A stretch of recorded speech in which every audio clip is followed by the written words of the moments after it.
చాలామంది home tour అడిగారు. But చేయలేకపోయాను. I'm so sorry for that. But garden tour చేస్తున్నాను. మా పల్లెటూరులో గార్డెన్ అనమాట ఇది. సో రోజ్ చెట్టు, తులసి, కనకాంబరం, జామ చెట్టు, దానిమ్మ చెట్టు, ఎక్కువగా టెంకాయ చెట్లు అయితే పెట్టుకున్నాం. ఎందుకంటే మా సైడ్లు ఎండలు అయితే బీభత్సంగా ఉంటాయి కాబట్టి.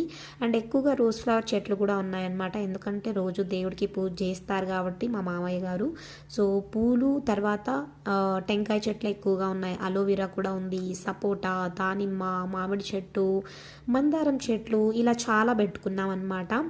ఎందుకంటే ఇల్లు ఎంతున్నా కూడా పక్కన తోట ఉంటే ఆ ఫీలే వేరే అనమాట. చాలా బాగుంటుంది చూడ్డానికి. కానీ మనం సమ్మర్ సీజన్లో అక్కడికి హాలిడేస్కి వెళ్తే ఎంజాయ్ చేయడానికి చాలా బాగుంటుంది. తోటలో కూర్చొని అలాగా పండ్లు కోసుకొని తింటుంటే, లేదా భోజనం కూడా తినచ్చు.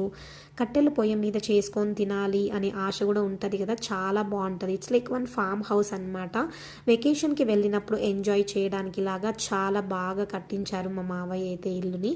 చాలా బాగుంది ఇల్లు. ఈ గార్డెన్లో ప్రశాంతంగా ఉంటుంది. అక్కడ ఉన్న రోజులు చాలా బాగా ఎంజాయ్ చేస్తున్నాం మేమైతే. మీరు చెప్పండి, ఇలా ఇల్లు, ఇలా తోట ఇలా పెట్టుకొని ఉంటే ఆ ప్రశాంతతే వేరే కదా, చాలా బాగుంటుంది. వచ్చిన ప్రతి ఒక్కరు ఈ రోజ్ చెట్టు గురించే మాట్లాడుతున్నారు. వీడియో నచ్చితే లైక్ అండ్ సబ్స్క్రైబ్.